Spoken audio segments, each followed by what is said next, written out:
Kenapa sih Dewi Api ini di-spill duluan? Padahal kan ini bisa jadi kejutan di film Sri Asih nanti. Aku lihat ada beberapa komentar kayak gitu ya. Kalau menurutku sih ada dua alasan kenapa Dewi Api ini di-spill duluan. Alasan pertama, karena kita semua udah tahu. Ayolah, kita semua udah tahu kalau Dewi Api akan muncul di film Sri Asih. Udah ada banyak sekali tease-nya.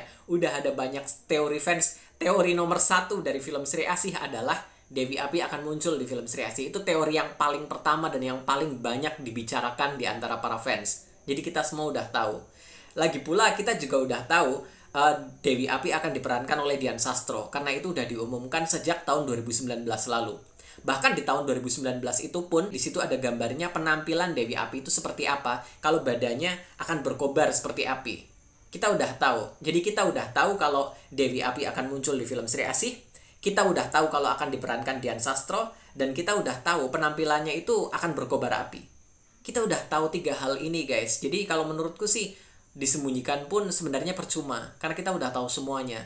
Aku ngerasa justru menyembunyikan Dian Sastro akan muncul di film Sri Asih itu sama kayak menyembunyikan Superman akan muncul di film Justice League. Kalian ingat film Justice League kemarin? Di situ kan mereka menyembunyikan Superman. Di posternya nggak ada, di trailernya nggak ada, semuanya nggak ada. Kayak Superman itu disembunyikan banget gitu. Padahal para fans tahu kalau Superman pasti ada di film Justice League.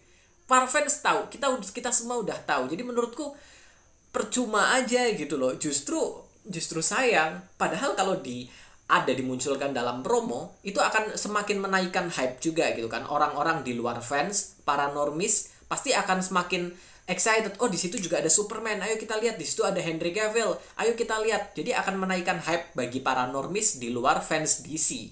Waktu itu harusnya seperti itu ya. Dan aku ngerasa ini kasusnya juga sama. Alasan kedua, karena ini Dian Sastro guys. Ini Dian Sastro, ini nama besar. Dan untuk sama kayak yang aku bilang tadi, untuk menaikkan hype bagi para normis, para fans udah tahu. Kita semua udah tahu kalau Dewi Api, kita udah ngira kalau Dewi Api akan muncul di film Sri Asih. Tapi para normis nggak tahu. Mereka bahkan nggak tahu Dewi Api itu siapa, ya kan? Dengan kemunculan tease bahwa Dian Sastro akan memerankan super villain yang bernama Dewi Api, dan dia akan muncul di film Sri Asih, ini akan menaikkan hype bagi para normis. Jadi, aku ngerasa ini adalah hal yang seharusnya memang udah dilakukan. Ini harusnya muncul sejak di trailer, biar semakin banyak orang tahu dan hype-nya semakin kencang lagi. Apalagi dalam bentuk video yang bergerak ya, itu pasti bakalan lebih keren dan bikin orang makin gila buat nunggu film Sri Asih. Kalau itu menurutku sih. Jadi kalian nggak perlu khawatir sih. Apalagi kata Bang Joko Anwar, di film Sri Asih nanti ada banyak kejutan lainnya. Bahkan sebelum filmnya mulai pun, udah akan ada kejutannya. Kira-kira apa nih menurut kalian?